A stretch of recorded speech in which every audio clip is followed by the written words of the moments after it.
There was a time when the New Jersey Shore had a resort town so elite that it was sought after by presidents and celebrities alike.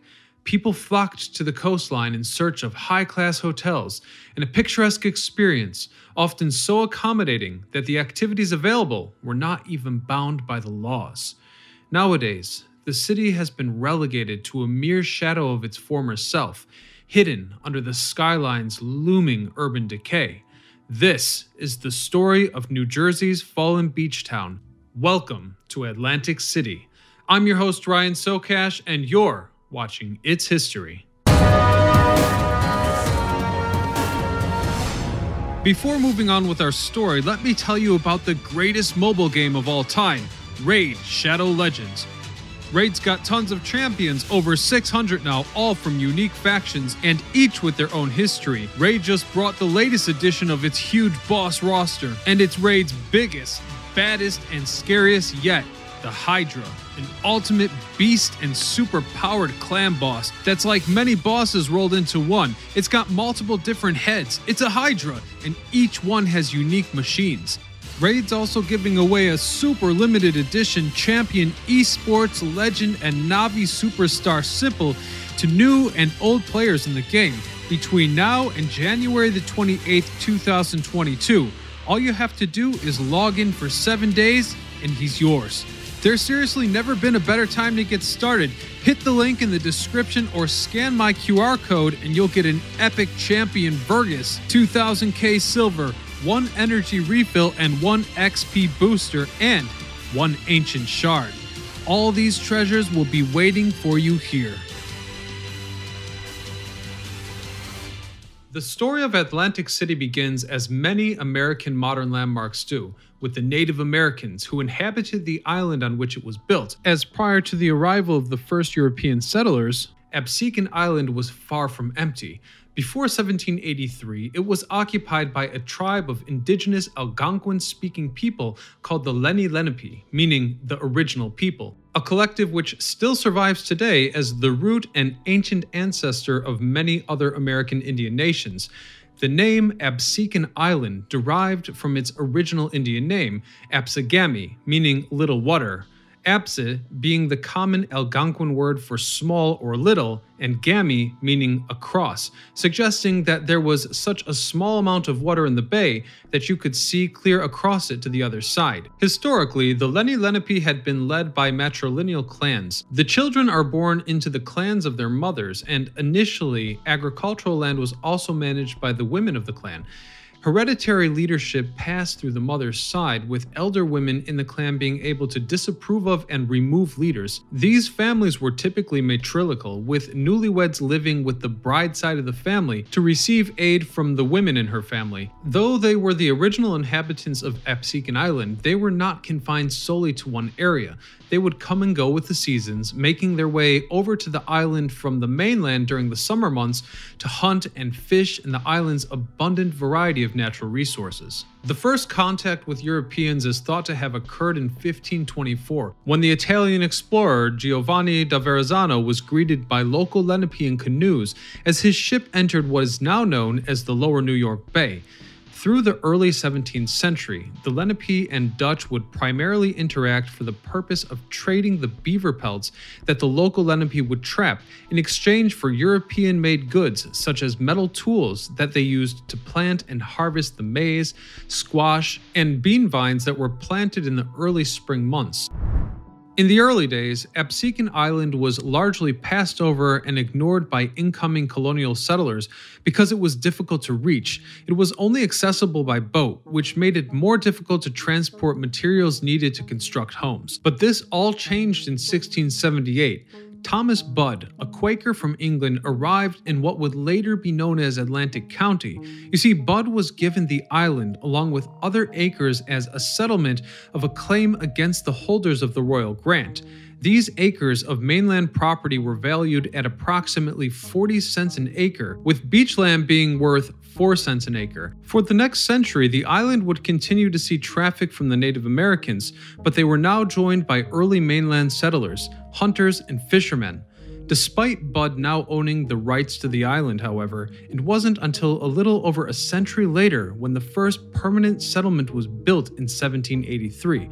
Furthermore, it wasn't built by Bud, but by a settler named Jeremiah Lead, who had been born 29 years earlier in Leeds Point in 1754. According to the official Atlantic City website, after building a cedar log cabin, Lead and his family would become the first official residents of what would later be known as Atlantic City, growing corn and rye as well as raising cattle on their family home and plantation.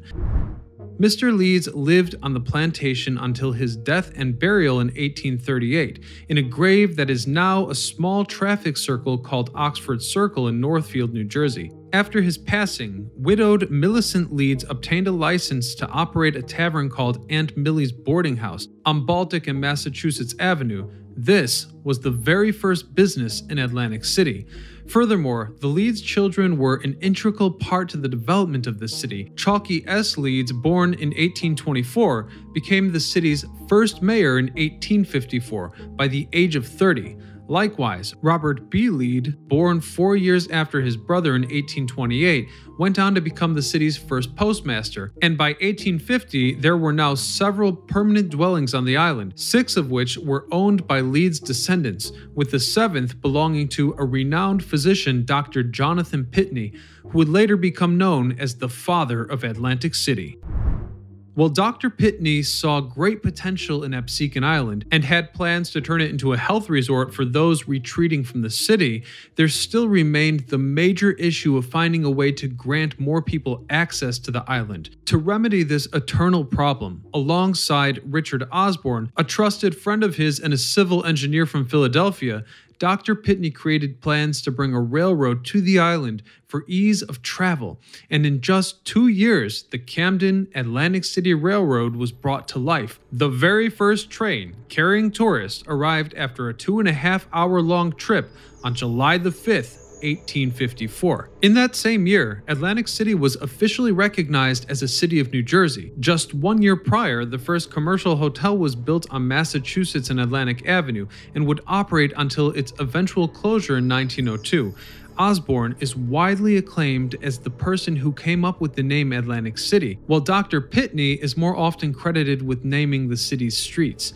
By then, word about the bustling city had spread far and wide, and as a result, a new seaport was created, which saw rapid growth. This incredible amount of seafaring traffic, however, also meant that tragic shipwrecks were imminent. One of these shipwrecks was the famous sinking of the Powhatan on April 16, 1854. This large vessel capsized while carrying over 300 German immigrants. These tragic wrecks, some of which would later become popular diving sports for scuba clubs in the future, did not go ignored. Hence, the Absecon Lighthouse was lit for the first time on January 15, 1857.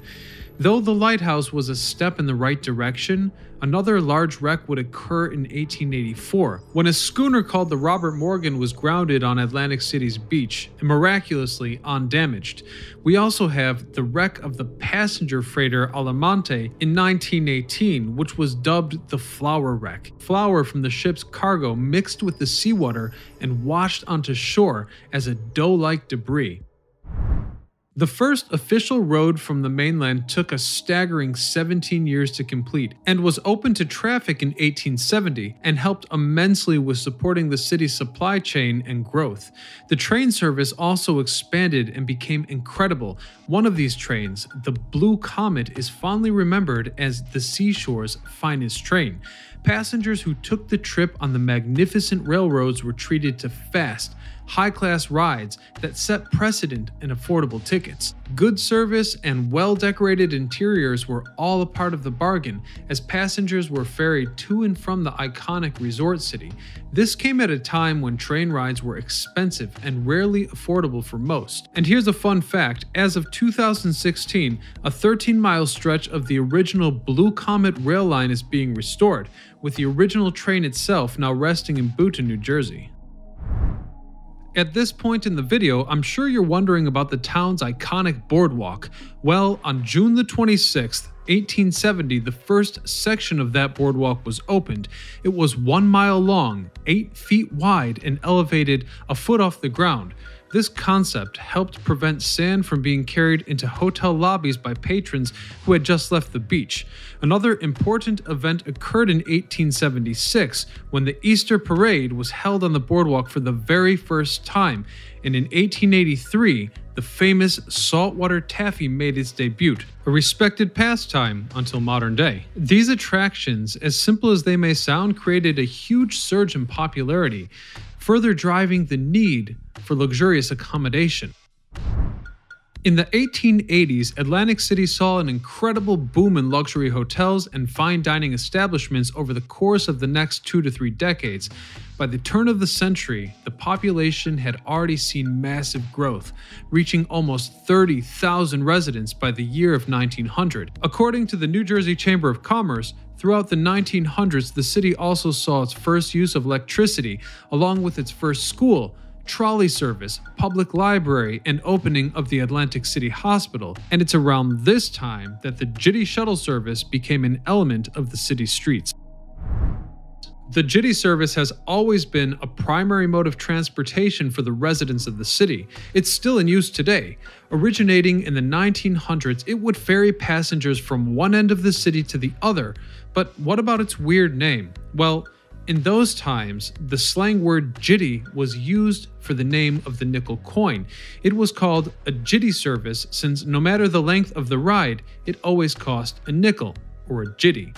In addition to this, there were also many more modes of transportation available, with Union Station being key, replacing the Reading Terminal and the Pennsylvania Railroad buildings, both of which were demolished after the Union Station's construction. Designed by architect David A. Rosenstein, and with its construction taking place between 1934 and 1935, it served as a terminal for the Shore Fast Line, an interurban railroad between Ocean City and Atlantic City, with trains leaving every 30 minutes in both directions throughout the day. One of the branch lines served Ventnor and Longport, though the Shore Fast Line's oldest station ceased operation in January of 1948 after being turned into a public service bus terminal. Similarly, in 1965, Union Station was eventually renovated by the Atlantic County Improvement Authority to also serve as a bus terminal. Trolleys were also a very popular way of getting around the city in its early days. For a single fare, you could ride the entire length of Absecon Island. Initially, some cars were open on both sides and pulled by mules, before later being replaced by an electronic system towards the end of the 19th century. In 1884, service was extended to Longport, and imagine it, one could take a trolley ride from Virginia Avenue in Atlantic City to Ocean City, Summers Point, or even Pleasantville. After serving the community for 9 decades, the trolleys became obsolete in lieu of the 52-passenger buses that ran along the same original routes. As tourists continued flocking to the beach during the hot summer months, Atlantic City flourished with new homes and amusement piers being constructed. Both visitors and new residents came from far and wide. One of its most famous amusement piers is the renowned Steel Pier. Opened in June of 1898, this iconic pier was constructed with 1,600 feet of wood and steel reaching outward into the Atlantic Ocean. Allow me to emphasize here, the Steel Pier was a true marvel, easily living up to its name as the showplace of the nation, with its wide range of entertainment. Over the decades, the Steel Pier offered numerous attractions. The Atlantic City blog reports that high divers, motorcycle cage, the diving bell, they were all smash hits with tourists, though few of them were quite as bizarre as the diving horse shows. These shows were as weird as they sound. Trained horses would dive from suspended platforms, sometimes as high as 60 feet in the air, into pools of water below. This stunt was extremely popular at the time, and some years later, it was briefly followed by performances of Rex, the water skiing dog, in the 1930s and 40s. Despite his name, he didn't really water ski. The illusion was created by having a dog stand on an aquaplane that looked like a jet ski, which was then pulled by a boat, often alongside other skiers, such as Arnett Webster, the Frenchman who rode the Steel Pier's famed diving horses. But the diving horses were small potatoes compared to the mainstream fame that awaited the town in coming decades. As time passed, the Steel Pier would go on to host several famous actors and musicians in the 1960s, such as Marilyn Monroe, Frank Sinatra, Dean Martin, the Three Stooges, and the Beatles.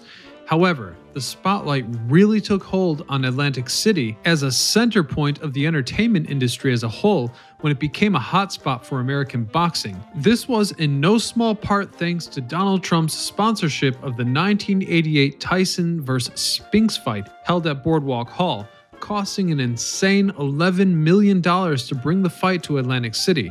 But this gesture was far from a charity. The event completely sold out, with 21,788 people in attendance, as one of the highest grossing sporting events in history. The fight took place just 3 days before Tyson turned 22 years old, with Tyson taking just 1 minute and 31 seconds to defeat his opponent in one of the shortest heavyweight championship fights in history. But funny enough, these esteemed matches were not what most would consider to be Atlantic City's peak. That occurred sometime earlier, during the Prohibition era. January the 16th, 1919, Prohibition was officially ratified by the states, going into effect the next year, in January of 1920, with the passing of the Volstead Act. Historians often refer to this time as a noble experiment.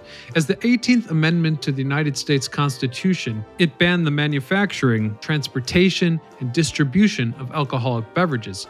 And here, Atlantic City seized an opportunity.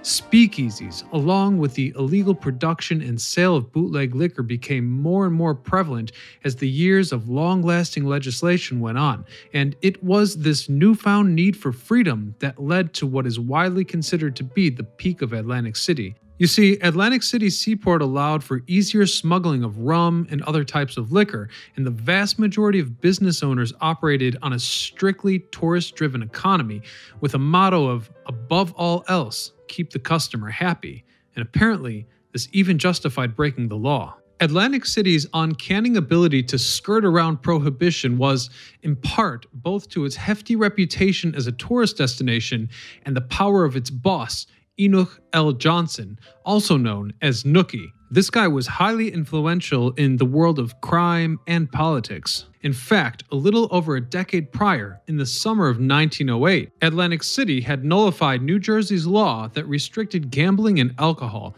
The New York Times reported the city's bold stance as, quote, one of the most remarkable situations that ever existed in an eastern state, citing that even if the law was enforced there, the overwhelming majority of local citizens would not convict those who broke the laws due to its mission of providing the visitors with everything they wanted and assuring their happiness, causing the city to be referred to at first as a quote-unquote open city, and later, during the height of Prohibition, a wet city. Basically, laws were not applied everywhere the same as they would have been in other places, if they were even applied at all. At this point, it can be said that the ideology of prioritizing money and happiness of tourists at any cost had completely transformed the original idea of the city's founders and was by no means sustainable. Prohibition in 1933 spelled disaster. There was no longer such a massive need to go to Atlantic City to buy liquor, and this, coupled with the rise of commercial airplane flights making more exotic locations readily accessible to more people, led to the steady decline of the city. Its hotels became outdated and were outclassed by others in the same business, and business was falling apart fast. This downward spiral lasted until 1976, when New Jersey passed a law allowing casinos and gambling with the hope of revitalizing the beachfront getaway economies. For a time, this new plan to bring back the city's former glory worked. By the time the first casino opened in the 1970s, excited visitors crowded the boardwalk to get a taste of what Atlantic City had to offer all over again. In fact, according to Marketplace.org, up until the mid-2000s, the city held a near monopoly on East Coast gambling as more and more casinos began to line the marina, including the notable Donald Trump's Taj Mahal and Trump Plaza, though this newfound success came at a price, as over time, Many of the original buildings, which were artistic masterpieces, ended up being demolished to make way for tasteless abominations. Let's take a moment to recall some of these lost wonders. The Marlborough Blenheim hotels, built in 1902 and 1906 respectively, were two of these lost marvels, constructed with reinforced concrete and complete with both private bathrooms and hot and cold running salt water. It was an incredible place to stay. It was even visited by Winston Churchill. In 1979, they were demolished to make room for more gaudy casinos, and the plots they once stood on are now occupied by Bally's, sitting on the boardwalk between Park Place and Michigan Avenue. Boardwalk and Park Place are two of the most expensive properties in the Monopoly game, but more on that later. Alongside these hotels was the Brighton Hotel, constructed in 1873 and located on Indiana Avenue. It was often advertised as catering to the finest of clientele, and even held a place in former U.S. President Grant's heart as a residual favorite. The Brighton Hotel would be turned into the Sands Casino in 1990, which was also popular amongst famous clientele such as Frank Sinatra. As the smallest casino in Atlantic City, it would eventually go bankrupt and was demolished in 2007. As of 2013, the land which the Brighton Hotel once stood on remained vacant. The Chelsea Hotel opened in 1922 and was visited by many presidential guests, such as William Howard Taft, Woodrow Wilson, and Franklin Roosevelt. In July of 2008, a new Chelsea hotel was opened in Atlantic City, and it remains open today with 330 rooms and 12 suites. In addition to these, and as an honorable mention, the steel pier was actually razed by fire in the early morning of December the 10th, 1982. This fire destroyed its original wooden structure, which then had to be replaced by a concrete structure, bringing us the pier that we can now visit today. This next section is important, but I wanted to put out a quick disclaimer for those of you who are prone to go berserk in the comment section. In my previous video about Detroit's Book Tower, I used quote-unquote Donald Trump's Atlantic City as a way to illustrate the fact that Book Tower had a tacky design. Now, anyone who had been to Trump Plaza knows exactly what I meant, and everyone else seemed to think that I was trying to make a political statement. Well, I'm not, but this is a very good time to talk about the former president's influence on Atlantic City. Donald Trump has undoubtedly been a large part of Atlantic City's history, with Trump Plaza and the Trump Taj Mahal. You see, after Trump successfully completed the Trump Tower in Manhattan in the 1980s, he quickly found himself drawn to Atlantic City, purchasing 3 casinos: Trump Plaza, Trump Castle, and the Trump Taj Mahal. The Taj Mahal was advertised as the 8th wonder of the world during the 1990s opening. Trump cited the size and the opulence as qualities that would make the casino and the hotel into quote-unquote the most successful hotel in the world. A grand opening party was thrown in its honor, hosting Michael Jackson as the guest of honor. Robin Leach, a celebrity journalist, would later report that the casino ended up making $2 million on its opening day. According to ABC News, however, a financial analyst named Marvin Rothman stated that the multi-million-dollar casino was not sustainable, and indeed, there were big complications. The day after the Trump Taj Mahal was purchased, Trump contacted Rothman for advice. Rothman advised against purchasing 3 different casinos, stating that one would cannibalize the other. Trump disregarded the warning, instead claiming that Rothman quote-unquote had no vision. And again, Rothman expressed his skepticism to the Wall Street Journal a few weeks before the opening day of the Taj Mahal, stating that while he would break records in April to July due to the massive amount of publicity he gained, the market for 3 separate casinos just wasn't there and wouldn't last through the colder months of October to February. Rothman was later fired, but his omen was real. The high-interest financing had led the Taj Mahal to need to make around $1.3 million a day just to break even. This was unthinkable for any casino, and a little over a year later, the Trump Taj Mahal filed for bankruptcy, with the Trump Plaza and the Trump Casino suffering a similar fate. In February of this year, Trump Plaza was demolished via 3,000 sticks of dynamite. The building had crumbled over time due to lack of maintenance after its 2014 closure. Additionally, much of its exterior was destroyed by the many storms over the years. Mayor Marty Small declared that the urban ruin was a public hazard and a danger to the residents, hence demolition was imminent. The Trump Taj Mahal, on the other hand, was dismantled and rebuilt. Now it's the Hard Rock Hotel and Casino, which opened on June the 27th of 2018.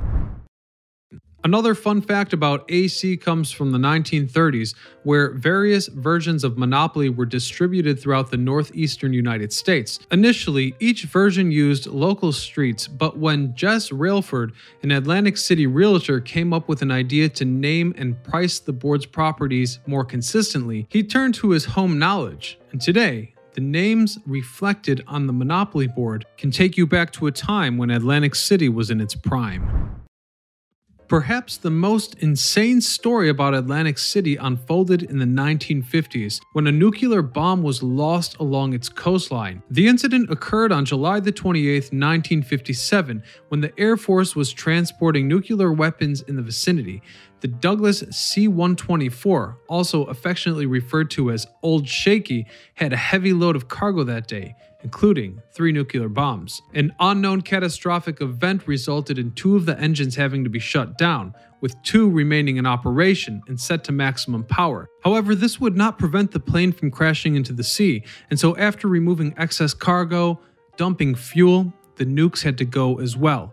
Fortunately, the plane landed without incident, but the nukes are lost to this very day. We also can't talk about AC without mentioning the Miss America pageants, which began as an inner-city bathing beauty contest in 1921. Local business owners banded together to expand the tourist season through the hot summer months and beyond Labor Day. The original contest was based on looks alone, but in 1935 they introduced the talent portion, which became mandatory in 1938. The Miss America competition is a long-lasting hallmark of American culture and would not have been possible without Atlantic City. I'm rather curious if you think that's a good thing or if it's vile. Let me know in the comments section below. Now, it might be tempting to write off Atlantic City as a seedy wasteland. And indeed, it leaves something to be desired with regards to personal safety. However, I have a bias here because as a child, I visited the city on road trips from Chicago, and I will never let go of the wonderful times I had there. The ocean breeze, the beauty of the surrounding pine barrens, these factors still make Atlantic City an amazing destination. I'd also suggest that the feeling of legend is still in the air. The town boomed and busted time and again throughout history, so it's probably only a question of time before Atlantic City will rise again. Subscribe to its history and check out the video I made in Atlantic City some years back on my other channel, Cult America, or check out the story of New Jersey's Lost Canals. This is Ryan Socash, signing off.